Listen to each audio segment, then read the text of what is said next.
আমার জয়নাল আবদিন রে তুই মদিনা পর্যন্ত লইয়া যাস। 2 নম্বরে আরেকটা কথা বলে যাই রে জয়নাব, তুই যদি পাবাস আমার বিবিটারে দেখে রাখিস যাব। কারণ জয়নাবের সাথে ফাতেমার চেহারা হুবহু মিল ছিল বাবা। জয়নাবরে দেখলেই হযরত হুসাইন মনে করতেন আমার মা বুঝি বাইসা রইছে। ও বাজান, এই জন্য জয়নাবকে হুসাইন অনেক ভালোবাসতেন, হাসান অনেক ভালোবাসতেন। বাজান রে, ফাতেমার চেহারার সাথে জয়নাবের চেহারা একবারে মিল ছিল। মুফতি আমিনী তার কিতাবের মধ্যে লেখে, জয়নাবকে যখন বিদায় দিয়ে যাবে, বোন রে তুই আমার নিজে সাজায় দে, কিয়ামতের মাঠে আমার নানার উম্মত গুলারে বলতে পারবি বোন হইয়া বাইরে সাজায় দিছি ইসলামের জন্য, কোরআনের জন্য। শহীদ কারে কয় রে বাবা? পৃথিবীর, আমি যে বলছিলাম 9 মুহররম ছিল পৃথিবীর সবচেয়ে কাল দিন। ওই রাতটার মতো পৃথিবীতে কোনো বিপদ আর কোনোদিন আসবে কিনা জানি না বাবা। 10 জন মহিলা সন্তান সহ সবাই কাঁদে, সবাই কাঁদে।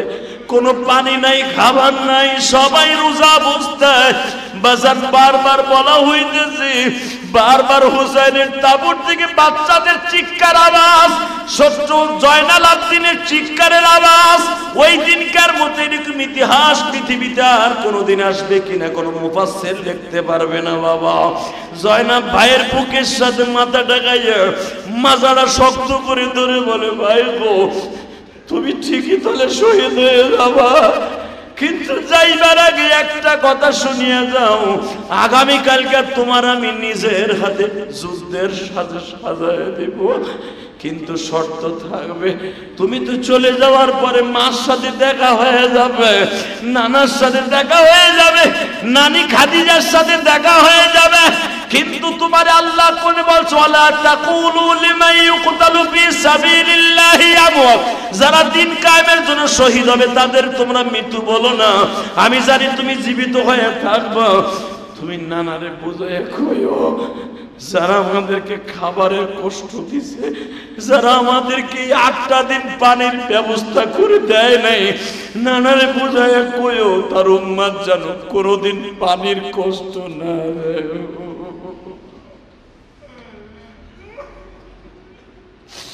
আমার মুসল্লি ভাইরা, জুমার সময় তো লিমিটেড আছে, বেশি সময় তো কথা বলা যাবে না, শুধু এতটুকু বুঝাই দিলাম। মুহররমের চাঁদের ইতিহাস তো অনেকেই শোনেন বা অনেকেই তাজিয়া মিছিল করেন, কিন্তু একবারও কি ভাবছেন ওই দিনটাই, রাতটা কত স্মরণীয় থাকবে মুসলমানের অন্তরে? বুনটা বারবার বাড়ির কাছে যা বলতেছে, বাইরে আমি তো মহিলা মানুষ, অন্তত আমার স্বামী সন্তান সবাই মারা গেছে, আমার তো আর কেউ নাই। আমি বোরকাটা পরিধান করে উবাইদুল্লাহ ইবনে জিয়াদের কাছে যাই আর শিমুরের কাছে যাই, ওদেরকে যাই অনুরোধ করে বলি, তোমাদের কাছে আমরা কিচ্ছুই চাই না, আমার ভাই হুসাইনকে শুধু ভিক্ষা চাই। হয়তো আমার দিকে তাকাইয়া অনেক সাহাবী আছে হয়তো আমার চিনতে পারে, কারণ আমি আমার নানার কোলের থাকা অবস্থা আমার নানা ইমামতি করছে, আমি শুনতে পাইলাম আমার নানার হাতের মুসলমান এই যুদ্ধে আসছে আমাদের বিরুদ্ধে। আমার মন বলে আমি যদি মাঠে যাই, আমি জয়নাবের মতো সৌভাগ্যবান এই পৃথিবীতে কোন নাতি আছে বলে আমি মনে করি না, কারণ আমার নানা 1-2 ওয়াক্ত নয়, অনেক নামাজ আমার নানা আমার কোলে করে ইমামতি করছে। এই যে হোসাইনের প্রেমিক গুলা পাগলের মতো চিল্লায় আর গোপনে বয়ে বয়ে কাঁদে। 9 মুহররম ছিল সবচাইতে কাল দিন, সবচাইতে ভয়াবহ দিন, কারণ ওই তাবুর মধ্যে মাত্র 10 জন বাইসে রয়েছে। 80 জনের মধ্যে 82 জনের মধ্যে 72 জনই শেষ, 72 জন পুরুষ শহীদ হয়ে গেছে, মাত্র 10 জন মানুষ বাইসে রয়েছে, তার ভিতরে পুরুষের মধ্যে শুধু একজন জয়নাল আবদিন। তার ভিতরে দেখেন হুসাইনের 2টা বোন, জায়নাব, উম্মে কুলসুম, মারহাবা বলেন। হুসাইনের সবচেয়ে কলিজার টুকরা একটা মেয়ে সকিনা, পুরুষের মধ্যে 9 জন মহিলা, 1 জন পুরুষ। আর পুরুষটার বয়স মাত্র 10 থেকে 11 বছর। এই 9 জন মহিলার একাই ছেলেটা কি করবে তাই বলে? কত নিষ্ঠুর ছিল 9 মুহররম, কত হৃদয় বিদারক ছিল 9 মুহররম। মনে রাখবেন, যার যখন স্বজন হারায় সে বুঝে স্বজনের কি ব্যথা, ঠিক না? এই ছাত্র আন্দোলনে যেই আমার ছাত্র কমলমতি বন্ধুরা মারা গেছে, তার মায়ের মুখটা ফেরে দেখো।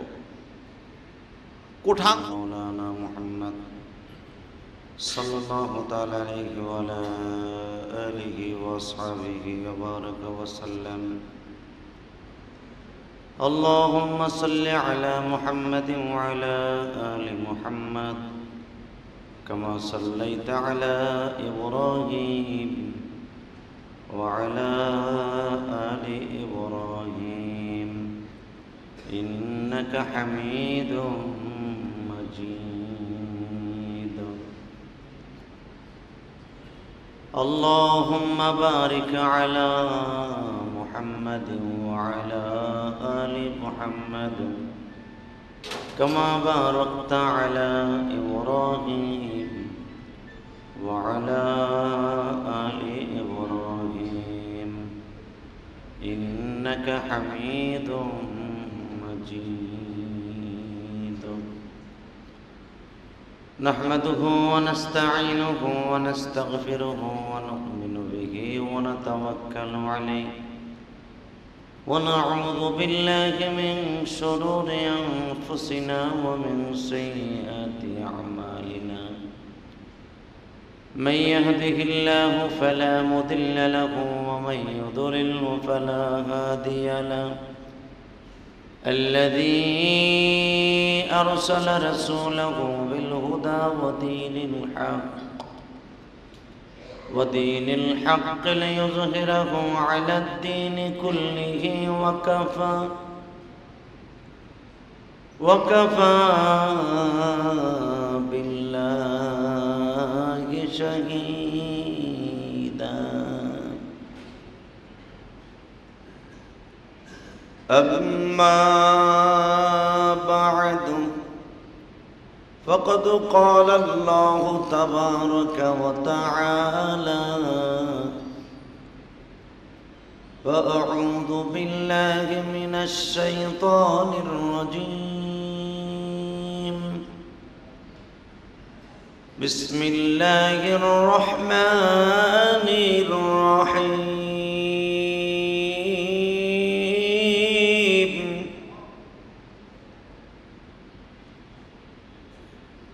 ولا تهنوا ولا تحزنوا وأنتم الأعلون إن كنتم مؤمنين. وقال الله تبارك وتعالى: قل إن كنتم تحبون الله فاتبعوني يحببكم الله ويغفر لكم ذنوبكم والله غفور رحيم.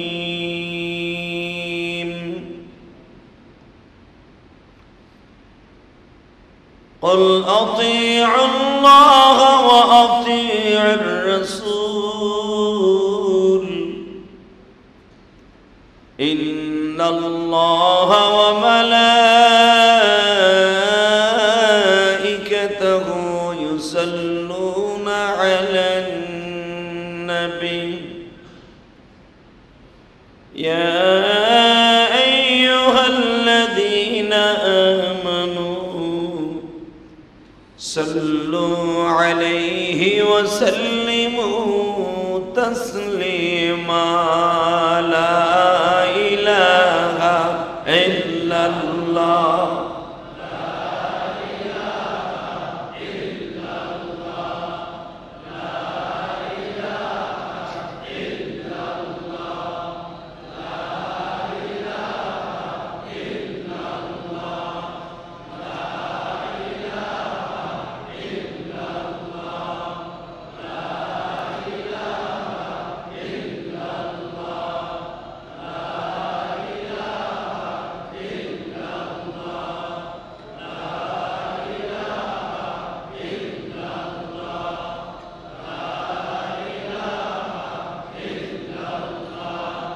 لا إله إلا الله محمد رسول الله صلى الله عليه وسلم الله الله الله الله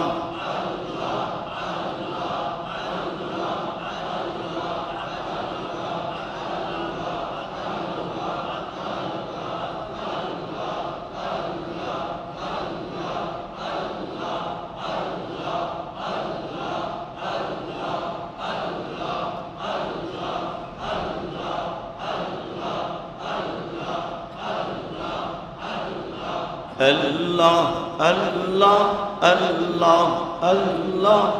الله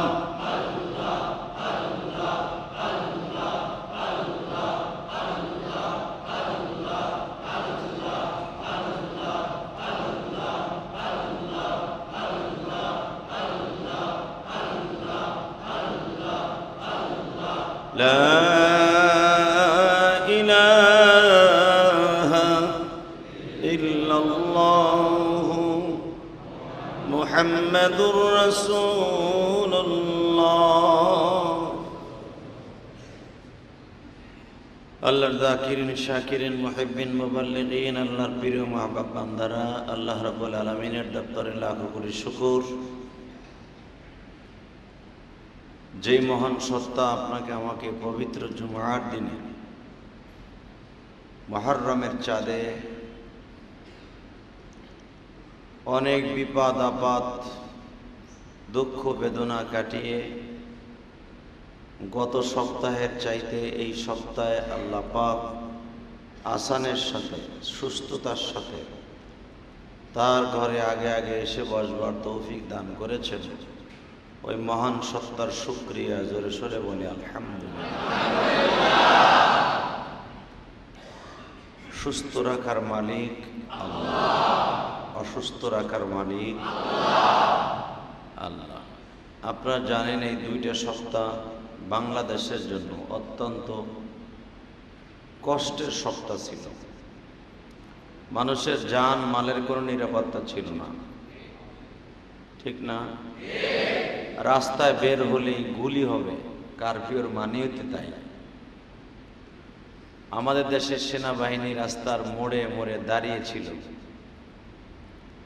ফিলিস্তিন যেমনে করে, আফগানিস্তানে যেমনে পুলিশ, বিডিআর, আর্মি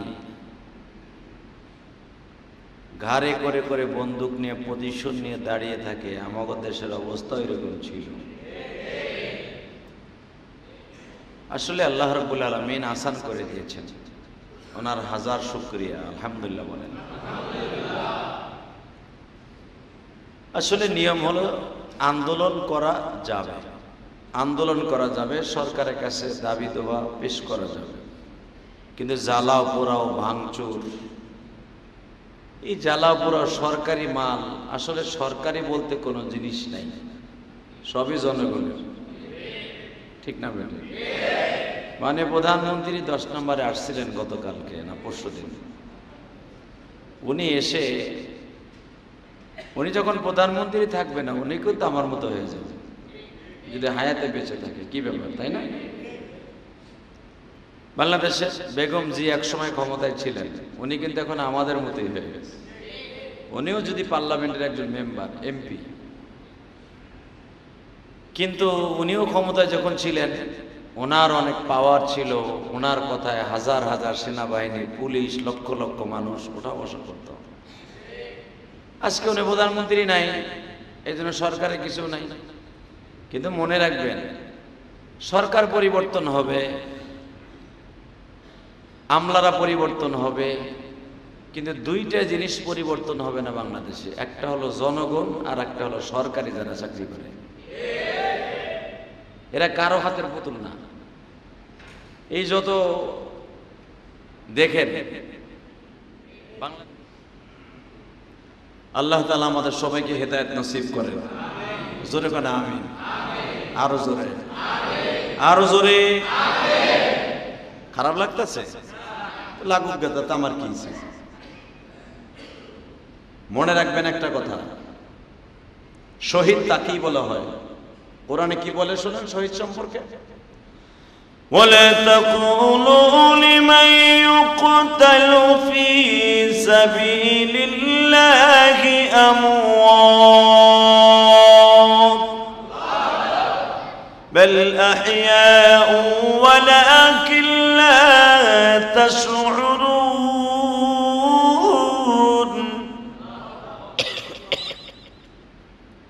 যারা দ্বীন কায়েমের জন্য, ইসলাম কায়েমের জন্য, দ্বীন প্রতিষ্ঠার জন্য, ওয়ালা তাকুলু লিমান ইউকতালু ফি সাবিলিল্লাহ, যারা দ্বীন কায়েমের জন্য, আল্লাহর দ্বীন প্রতিষ্ঠার জন্য, কোরআনকে প্রতিষ্ঠা করতে যাইয়া, সুন্নাহকে প্রতিষ্ঠা করতে যাইয়া, দেশ রক্ষা করতে যাইয়া যারা জীবন দিবে, ওয়ালা তাকুলু লিমান ইউকতালু ফি সাবিলিল্লাহ আমওয়াত, যারা মৃত্যুবরণ করবে, ওয়ালাকিন লা তাশউরুন, তোমরা জানো না বান্দা, এ সম্পর্কে তোমাদের জানা নাই, এদেরকে মৃত্যু বলো না, এরা আমি আল্লাহর কাছে জীবিত। সুবহানাল্লাহ বাইতে যে কই, কথা কি আমার প্রধানমন্ত্রী? কার? জোরে কোন? এরপরে কি বলে শোনেন, ولا تحسبن الذين قتلوا في سبيل الله بل أحياء عند ربهم يرزقون। যারা দ্বীন কায়েম করতে যে মারা যাবা, এরপরে আল্লাহ বলেন যারা মারা যাবা, ওয়ালা তাহসাবান্নাল্লাযীনা কুতিলু ফি সাবিলিল্লাহি আমওয়াত বাল আহইয়াউন ইনদা রাব্বিহিম ইরযাকুন, এদেরকে মৃত্যু বলো না, তোমার যেমন খাবার দেই, ইনদা ইরযাকুন, আমি তারে কবরে খাবার দেই। কে বলেছেন? জীবিত মানুষকে যেভাবে খাবার দেই আমি দুনিয়ায়, শহীদকে আমি কবরে এইভাবেই খাবার দিই। কথাটা কি আমার? শহীদরা আপনি কি মনে করেন? এই যে ফিলিস্তিন যারা মারা যাবে, প্রত্যেকটা মানুষ মুসলমান যদি হয়ে থাকে, ডাইরেক্ট সে জান্নাতি এবং ডাইরেক্ট সে শহীদ।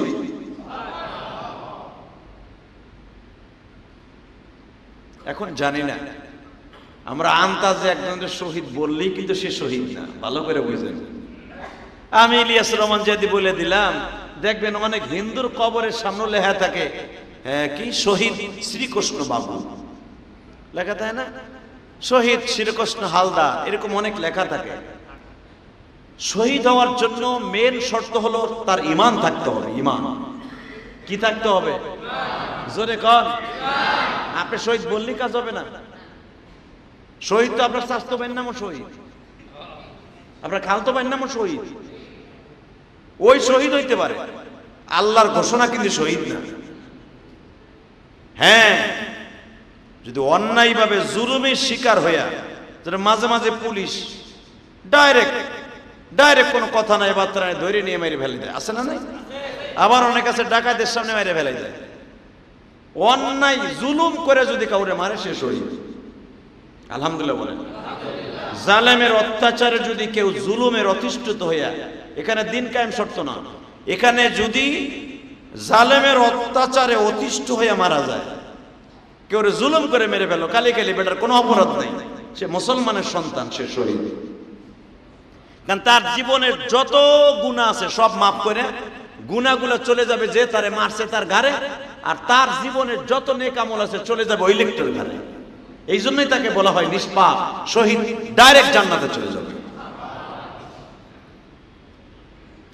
মুহররম মাসে 2024 সালে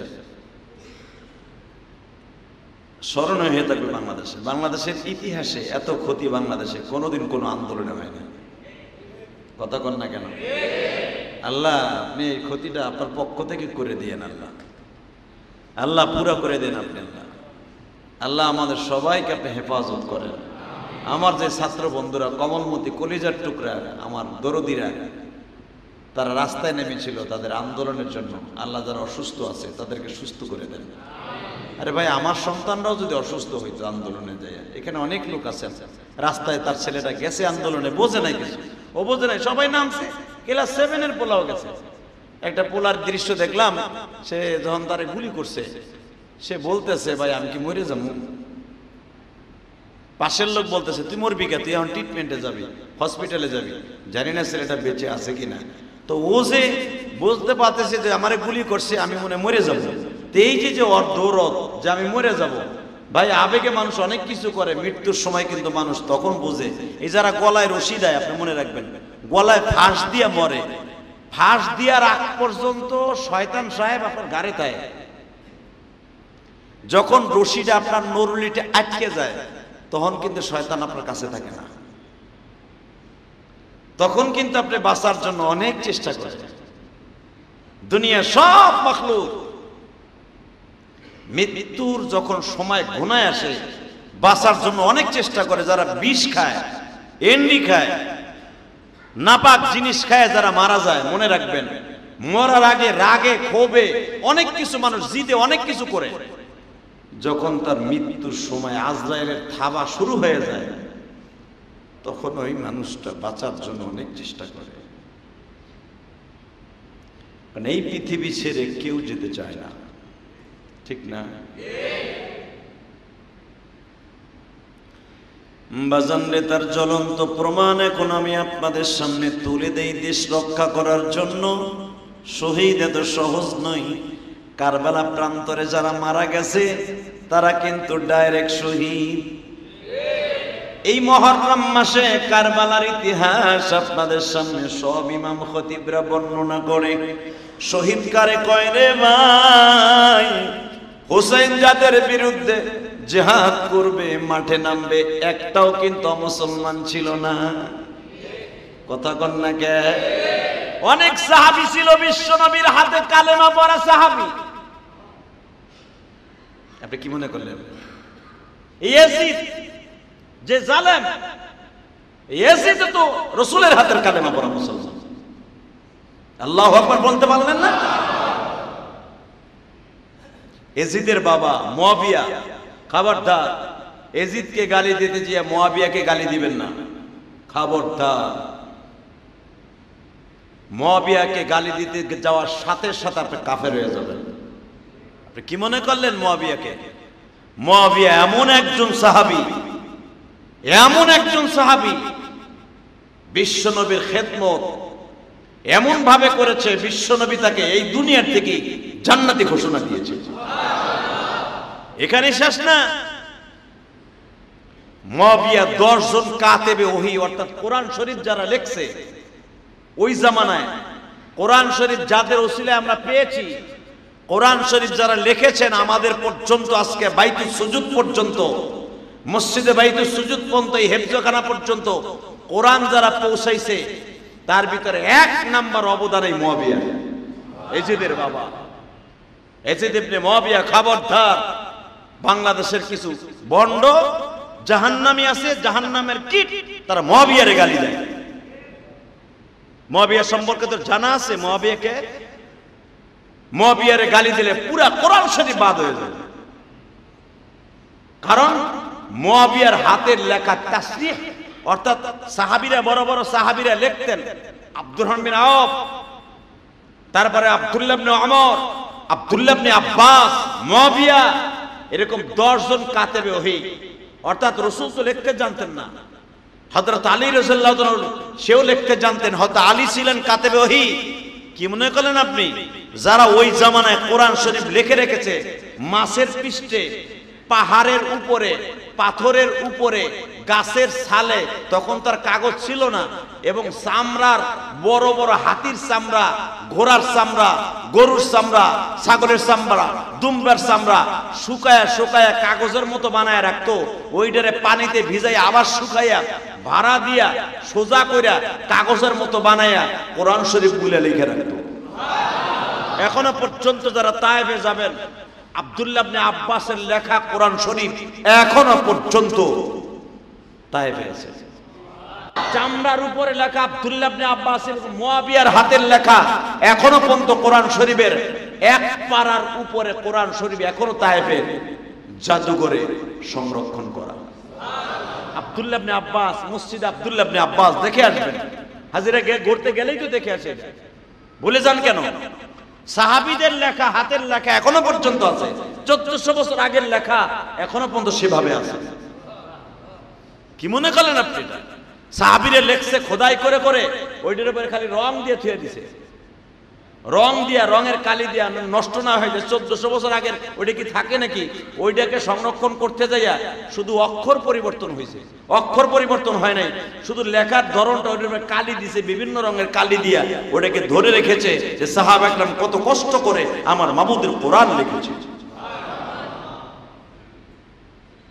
শুধু এখানেই শেষ না, একবারে জ্বলন্ত প্রমাণ দিয়ে দেয়। আপনি বাইতুল মুকাররম যান, ইসলামী ফাউন্ডেশনে হত ওসমান গনির জামানার সাহাবীদের হাতের লেখার কোরআন শরীফ এখনো আছে।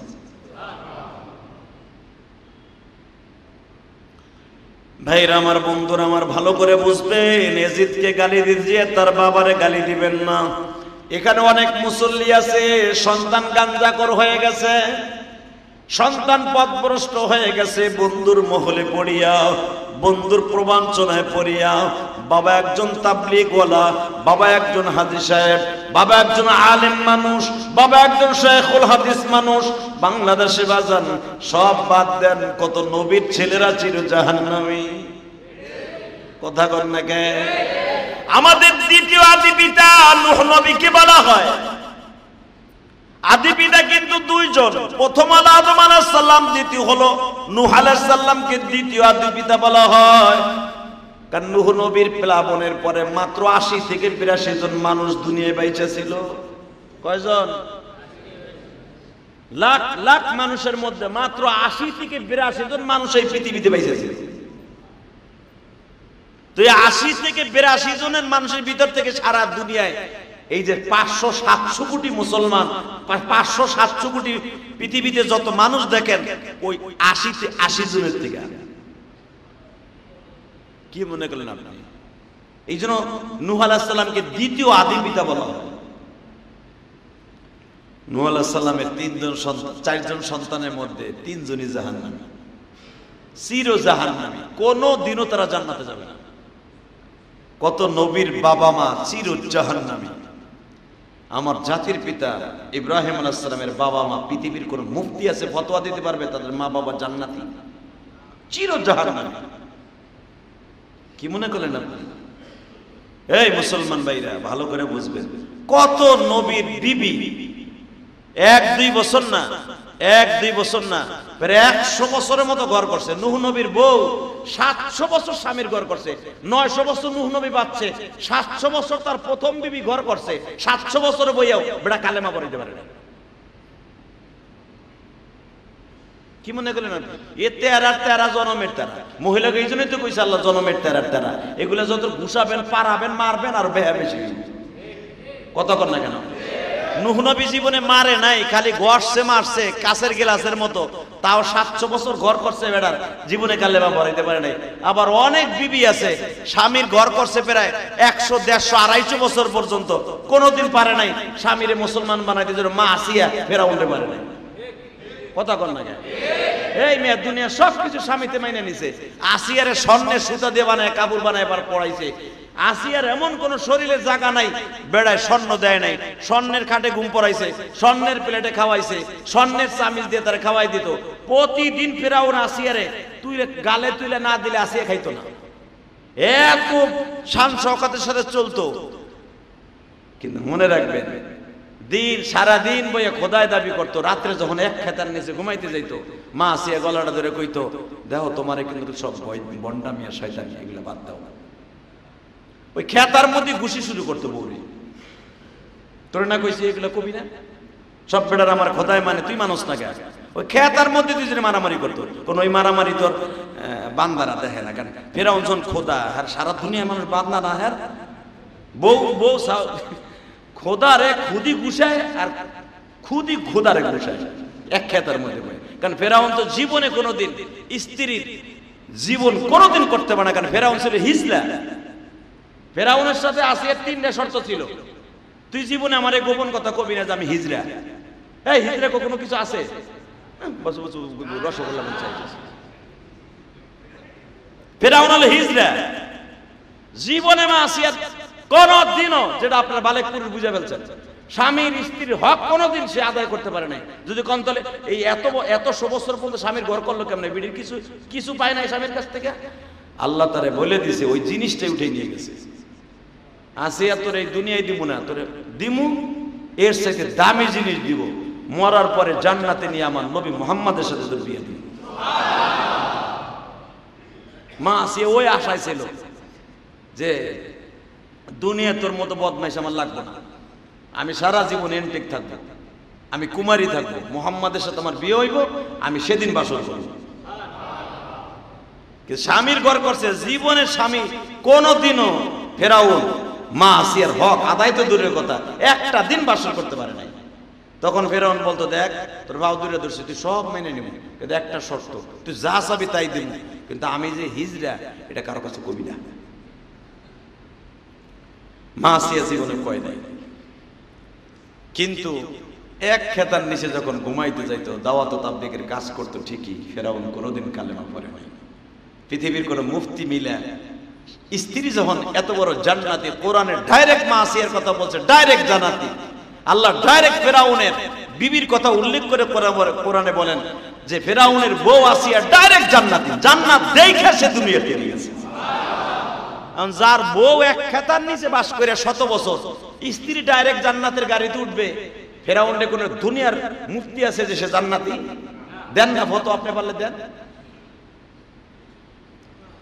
বাজান ভালো করে বুঝবেন, পৃথিবীতে এমন সন্তান আছে বাবা জান্নাতি, সন্তান জাহান্নামী। পৃথিবীতে এমন মা বাবা আছে সন্তান জাহান্নামী, বাবা মা জান্নাতি। কথা বলেন না কেন? এ বাজান, আমার নবীর মা বাবা নিয়েও তো ইখতিলাফ আছে। আমার নবীর মা বাবা আব্দুল্লাহ আমিনার কথা বলবেন, কোন কোন ইমাম বলেন রাসূলের মা বাবা মুশরিক হয়ে মারা গেছে, তারা জান্নাতে যাবে না জাহান্নামে যাবে আল্লাহই ভালো জানে, কিন্তু তারা মারা গেছে মুশরিক অবস্থায়। বিশ্বনবী ইন্তেকালের আগে বলে গেছে, আমার মা বাবা নিয়ে তোমরা মাথা কামাবে না, কারণ আমার মা বাবা আমার আল্লাহ আমার স্বপ্নের ভিতরে উঠে কালেমা পড়াইছে। দুনিয়ার কোন নবীর মা বাবার সাথে আমার মা বাবার তুলনা হবে না, আমার জাতির পিতা ইব্রাহিমের মা বাবার সাথে আমার মা বাবার তুলনা হবে না। আমার জাতির পিতার মা বাবা সম্পর্কে কোরআনে ডাইরেক্ট বলছে তারা জাহান্নামী। লূত নবীর মা বাবা চির জাহান্নামী, আল্লাহু আকবার বলতে পারেন না? কিন্তু মনে রাখবা আমার মা বাবা জান্নাতি। এই দিক দিয়ে তাকায় কোন কোন ইমাম বলেন, তাও রেওয়ায়াত দুর্বল, কেউ বলেন রাসূলের মা বাবা জান্নাতে যাবে। এজিদকে গালি দিতে গিয়ে মুয়াবিয়াকে কেউ গালি দিবেন না, খবরদার। আমি আপনাদের দুটো পাও ধরে বলছি, বাংলাদেশে শিয়ারা আছে না, শিয়া, এই বদমাশগুলো ডাইরেক্ট মুয়াবিয়াকে দুশ্চরিত্র বলে গালি দেয়, আবু বকরকে তারা কাফের বলে গালি দেয়, ওমরকে তারা কাফের জাহান্নামী বলে গালি দেয়, ওসমান গনিকে তারা জাহান্নামের কীট বলে গালি দেয়। কি মনে করেন আপনি? হালাকে হাসান হুসাইনের প্রেম দেখাইতে যাইয়া মুয়াবিয়ারে গালি দিলা, আবু বকরকে গালি দিলা, তোমরা চির জাহান্নামী জাহান্নামী জাহান্নামী, তোমার কোনো বাপ নাই, তোমার জান্নাত নেই। পৃথিবীতে সর্বপ্রথম কোন নবীর উম্মত জান্নাতে যাওয়ার সবার আগে নবীদের পরে প্রথম জান্নাতে যাবে আবু বকর। আসেন, মুয়াবিয়ারে রাদিয়াল্লাহু তাআলা আনহুকে কখনো গালি দিবেন না, খবরদার। মনের ভিতরে একটু খারাপ ধারণাও আনবেন না। সন্তান খারাপ হয়ে গেছে, জালেম হয়ে গেছে, যে বাপ জালেম হয়ে গেছে, কথা বলেন না কেন? অনেক নাপিত, মুসলমান নাপিতের ঘরে আলেম জন্ম নেয় না? মেথরের ঘরে সন্তান আলেম হয় না? ম্যাজিস্ট্রেট হয় না? কোন মেথরের পোলা ম্যাজিস্ট্রেট হয় না? এমনও আছে কামলা বাবা গরুর গাড়ি চালায়, সেই রংপুর উত্তরবঙ্গ, মেয়েতে বিসিএস ক্যাডার হইয়া বাংলাদেশের 1 নম্বর হয়েছে। বাপ হাল চাষ করে আইছে, মেয়ে ভালো রেজাল্ট করে বাপ রে কাদা মাদা সহজে গলা ধরে, যাব্বা তোমার স্বপ্ন পুরো হয়েছে, তুমি আমার এই হাড় ভাঙা কষ্ট করে আমার বিসিএস ক্যাডার বানাইছে। এর ইতিহাস আছে না? এই জন্য বাপ কলম কল একটা যে কলম ভাঙে 3টা, হালাকে মেয়ে বিসিএস ক্যাডার, ছেলে বিসিএস ক্যাডার। কি মনে করলেন আপনি? গোবরের মধ্যে পদ্ম ফুল ফুটে থাকে, আছে না? না, বহুত ছেলে মেয়ে আছে বহু ছেলে মেয়ে আছে, বাপ রিক্সা চালায়, ভ্যান গাড়ি চালায়, তরকারি বেচে, তরকারি বেচনেওয়ালার মেয়ে বাংলাদেশে গোল্ডেন এপেলাস পাইয়া সারা বাংলাদেশের উজ্জ্বল নক্ষত্র হয়ে যায়। আছে না? আছে। বাজানরে ভালো করে বুঝবেন, ইয়াজিদ ইবনে জিয়াদকে বলেছিল আমি জীবিত অথবা মৃত চাই। যুদ্ধ যখন শুরু হয়ে গেল, 9 মুহররমের কথা বলছি এখন, কারণ পুরো মুহররম মাসটাই হুসাইনের ইতিহাস চলছে। আলহামদুলিল্লাহ বলেন। সবচেয়ে পরিতাপের বিষয় 9 জুলহজ 9 মুহররমটা ছিল আহলে বায়াতের জন্য সবচেয়ে মারাত্মক। পৃথিবীর ইতিহাসে এরকম মারাত্মক ভয়াবহ বিপদ কোনদিন আসেনি নবীদের পরে। সেই দিনটা হলো 9 মুহররম। আল্লাহু আকবার বলেন। যদি বলেন সেটা এত বড় ভয়াবহ কোন দিক দিয়ে শোনেন। হুসাইন যখন বুঝে ফেললেন যে এরা আর কিচ্ছু চায় না, হুসাইন 3টা অপশন দিয়েছিলেন। খালি না বুঝে শুনে এই যে বাংলাদেশে কতগুলো আছে হাই হোসেন দিয়ে ঘোড়া বানায়, যে গত সময় বলছি না, সবগুলা বাটপাড়া শয়তানি। এই হুসাইনের প্রেম আমাদের মধ্যে আছে, আহলে সুন্নাত ওয়াল জামাতের মধ্যে আছে। এই যে হুসাইনের প্রেমিক গুলা পাগলের মতো চিল্লায় আর গোপনে বয়ে বয়ে কাঁদে। 9 মুহররম ছিল সবচাইতে কাল দিন, সবচাইতে ভয়াবহ দিন। কারণ ওই তাবুর মধ্যে মাত্র 10 জন বাইসে রয়েছে। 80 জনের মধ্যে 82 জনের মধ্যে 72 জনই শেষ। 72 জন পুরুষ শহীদ হয়ে গেছে। মাত্র 10 জন মানুষ বাইসে রয়েছে। তার ভিতরে পুরুষের মধ্যে শুধু একজন, জয়নাল আবদিন।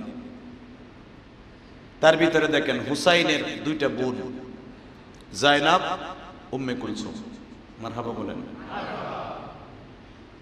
হুসাইনের সবচেয়ে কলিজার টুকরা একটা মেয়ে সকিনা। পুরুষের মধ্যে 9 জন মহিলা, 1 জন পুরুষ। আর পুরুষটার বয়স মাত্র 10 থেকে 11 বছর। এই 9 জন মহিলার একাই ছেলেটা কি করবে তাই বলে।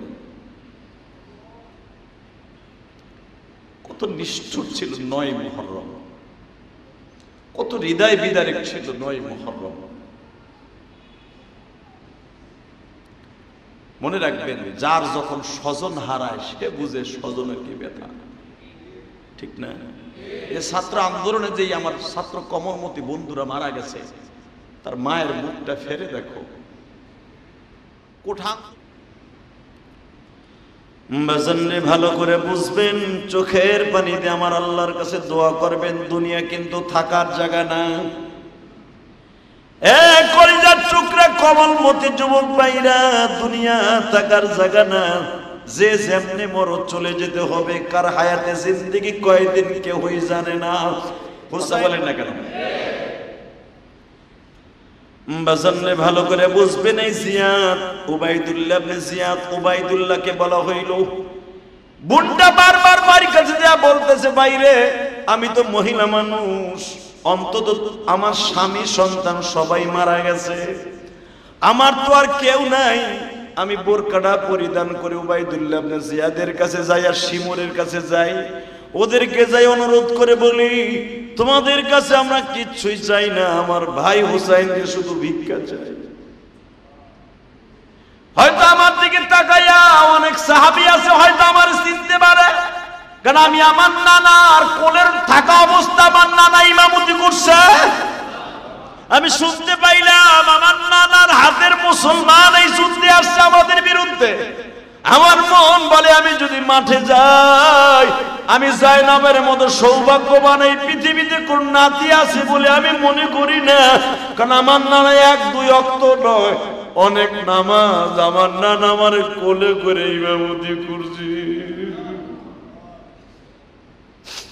অন্তত আমি তাদের 2টা পাও ধরে বলবো, আমার ভাইটারে তোমরা কেড়ে নিও না। ওই যে রংপুরের আবু সাইদের বোনটার কান্না দেখছো যুবকরা, বুনটা মাইকের উপর হাতে নিয়ে সঙ্গে সঙ্গে বারবার কাঁদে আর বলে, আমার ভাই অমকে প্লাস পাইছে, আমার ভাই তমক ভালো রেজাল্ট করছে, আমার ভাইটারে কেন তোমরা কেড়ে নিলা, কেন এই বিলাপগুলা করছে জানো? বোন বুঝে ভাইয়ের কি দরদ, এটা একমাত্র পৃথিবীতে দৃষ্টান্ত স্থাপন করে গেছে হোসেনের ছোট্ট বোনটা জায়নাব, যিনি হলো জান্নাতি রমণীদের, যার মা জান্নাতি রমণীদের সর্দারিনী বাবা, আল ফাতিমাতু সাইয়্যিদাতু নিসাই আহলিল জান্নাহ। কিয়ামতের মাঠে যখন মায়ের সাথে জায়নাব উঠবে, হাদিস প্রমাণ করে হযরত হুসাইন বলে, বোনটা আমি তোরে জান্নাতি ঘোষণা দিয়ে গেলাম, তুই এতগুলা শহীদের আত্মীয় কোনোদিন জাহান্নামে যেতে পারস না। যাইবার আগে আমি একটা অনুরোধ করে যাই রে বোন, তুই আমার জয়নাল আবদিনকে দেখে রাখিস, কারণ ওর থেকে নবীর বংশ থাকবে, ও সারা নবীর বংশে আর কোন পুরুষ বাইসা নাই রে বোন, আমার জয়নাল আবদিনকে তুই মদিনা পর্যন্ত লইয়া যাস। 2 নম্বরে আর একটা কথা বলে যাই রে জাইনাব, তুই যদি পাবাস আমার বিবিটারে দেখে রাখিস বোন, কারণ জয়নাবের সাথে ফাতেমার চেহারা হুবহু মিল ছিল বাবা। জয়নাবরে দেখলেই হযরত হুসাইন মনে করতেন আমার মা বুঝি বাইসা রইছে। বাজান এই জন্য জয়নাবকে হুসাইন অনেক ভালোবাসতেন, হাসান অনেক ভালোবাসতেন। বাজান রে ফাতেমার চেহারার সাথে জয়নাবের চেহারা একবারে মিল ছিল। মুফতি আমিনী তার কিতাবের মধ্যে লেখে, জয়নাবকে যখন বিদায় দিয়ে যাবে, বোন রে তুই আমার নিজে সাজায় দে, কিয়ামতের মাঠে আমার নানার উম্মত গুলারে বলতে পারবি, বোন হইয়া বাইরে সাজায় দিছি ইসলামের জন্য, কোরআনের জন্য। শহীদ কারে কয় রে বাবা? পৃথিবীর, আমি যে বলছিলাম 9 মুহররম ছিল পৃথিবীর সবচেয়ে কাল দিন, ওই রাতটার মতো পৃথিবীতে কোনো বিপদ আর কোনোদিন আসবে কিনা জানি না বাবা। 10 জন মহিলা সন্তান সহ সবাই কাঁদে, সবাই কাঁদে, কোনো পানি নাই, খাবার নাই, সবাই রোজা অবস্থায়। বাজার বারবার বলা হইতেছে, বারবার হুসাইনের তাবুর থেকে বাচ্চাদের চিৎকার আওয়াজ, ছোট্ট জয়নাল আবদিনের চিৎকারের আওয়াজ। ওই দিনকার মতো এরকম ইতিহাস পৃথিবীতে আর কোনোদিন আসবে কিনা কোনো মুফাসসির লিখতে পারবে না বাবা। জয়নাব ভাইয়ের বুকের সাথে মাথা ঢাকাইয়া মাজাটা শক্ত করে ধরে বলে, ভাই গো তুমি ঠিকই তাহলে শহীদ হয়ে যাবা, কিন্তু যাইবার আগে একটা কথা শুনিয়া যাও, আগামীকালকে তোমার আমি নিজের হাতে যুদ্ধের সাজে সাজায় দেব, কিন্তু শর্ত থাকবে, তুমি তো চলে যাওয়ার পরে মার সাথে দেখা হয়ে যাবে, নানার সাথে দেখা হয়ে যাবে, নানি খাদিজার সাথে দেখা হয়ে যাবে, কিন্তু তোমার আল্লাহ কোন বলছো, ওয়ালা তাকুলু লিমান ইউকতালু ফি সাবিলিল্লাহি আমওয়াত, যারা দিন কায়েমের জন্য শহীদ হবে তাদের তোমরা মৃত্যু বলো না। আমি জানি তুমি জীবিত হয়ে থাকবে, তুমি নানারে বুঝায় কইও, যারা আমাদেরকে খাবারের কষ্ট দিছে, যারা আমাদেরকে 8টা দিন পানির ব্যবস্থা করে দেয় নাই, নানারে বুঝায় কইও তার উম্মত যেন কোনোদিন পানির কষ্ট না দেয়।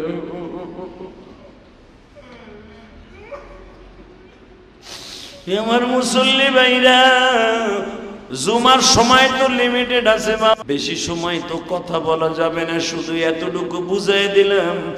মুহররমের চাঁদের ইতিহাস তো অনেকেই শোনেন বা অনেকেই তাজিয়া মিছিল করেন, কিন্তু একবারও কি ভাবছেন ওই দিনটাই, রাতটা কত স্মরণীয় থাকবে মুসলমানের অন্তরে? একমাত্র হুসাইনকে ওই মাঠে বাবা বুদ্ধি দেওয়ার মতো, সহযোগিতা করার মতো আল্লাহ ছাড়া আর কেউ ছিল না। আল্লাহ যারা হুসাইনের প্রেমিক আজকে তাদের সবাইকে জান্নাত নসিব করে দাও, এদের চোখের পানিগুলো কবুল করিয়ে নাও। আল্লাহ এদেরকে মুহররমের চাঁদে শেষ হওয়ার আগেই দোয়া করে গেলাম, আল্লাহ এদের চোখের পানিগুলো হুসাইনের দপ্তরে পৌঁছে দাও। হুসাইনের নানার সুপারিশ ছাড়া দুনিয়ার কোনো মানুষ জান্নাতে যেতে পারবে না। হুসাইনের নানার গাড়িতে জান্নাত তৌফিক দান করে দিও। আল্লাহ যারা আমার বাংলাদেশকে রক্ষা করতে যায় মুক্তিযোদ্ধারা কালেমা নিয়ে মারা গেছে, আল্লাহ তাদের সবাইকে মাফ করে দিও। বিদায়ের আগে শুধু একটা কথাই বলবো, জ্বালাও পোড়াও ইসলাম কোনোদিন সমর্থন দেয় না, কিয়ামত পর্যন্ত দিবেও না। দেশের ক্ষতি করে লাভ নাই, যেই ক্ষতি হয়েছে আল্লাহর পক্ষ থেকে যেন সেটা পুরা হয়। আল্লাহ আমাদের সবাইকে কবুল করেন, সবাইকে সঠিক বুঝ দান করেন। সবাই সবার জন্য দোয়া করবেন। বিশেষ করে 16 আসনের আমাদের কাছের মানুষ, আমাদের অভিভাবক, আমাদের নেতা এমপি ইলিয়াস উদ্দিন মোল্লা সাহেব খুব ব্যথায় ব্যথিত হয়ে, উনি বাংলাদেশের বাইরে ছিলেন, উনি বাংলাদেশের বাইরে সফরে গেছিলেন, এই আন্দোলনের সময় উনি আসতে পারেন নাই। এই জন্য উনি বেশি মর্মাহত যে আমার মিরপুরে এত ক্ষতি হলো, মেট্রো রেল এবং রাস্তাঘাট এত ক্ষতি হলো, আমি থাকতে পারলাম না। তো উনি এই জন্য বেশি মর্মাহত। আপনাদের কাছে দোয়া চেয়েছেন, এবং বিশেষ করে যারা মারা গেছেন এই আন্দোলনে ছাত্র বন্ধুরা, আল্লাহ তাদের সবাইকে মাফ করে দেন। পুলিশ ভাইদেরকে আল্লাহ মাফ করে দেন। যাদের বাচ্চা এতিম হয়েছে, আল্লাহ জানি এতিমের কষ্টগুলা আপনি অন্তর থেকে মুছাইয়া দেন। যেই ক্ষতি বাংলাদেশে হয়েছে আপনার পক্ষ থেকে এটা পুরো করে দেন। গত শুক্রবার দান বাক্সে কালেকশন হয়েছে 65,000 টাকা, আলহামদুলিল্লাহ বলেন। অত্র ফাউন্ডেশনের সম্মানিত প্রধান উপদেষ্টা জনাব মোহাম্মদ, প্রধান উপদেষ্টা ঢাকা 16 আসনের এমপি মহোদয়ের পক্ষ থেকে আলহাজ ইলিয়াস উদ্দিন মোল্লা সাহেব আপনাদের সকলের জন্য দোয়া চেয়েছেন। সকলের কাছে আন্দোলনে যারা নিহত হয়েছেন এবং আহত হয়েছেন সকলের জন্য দোয়া চেয়েছেন। আল্লাহ সবাইকে আপনি মাফ করে দেন।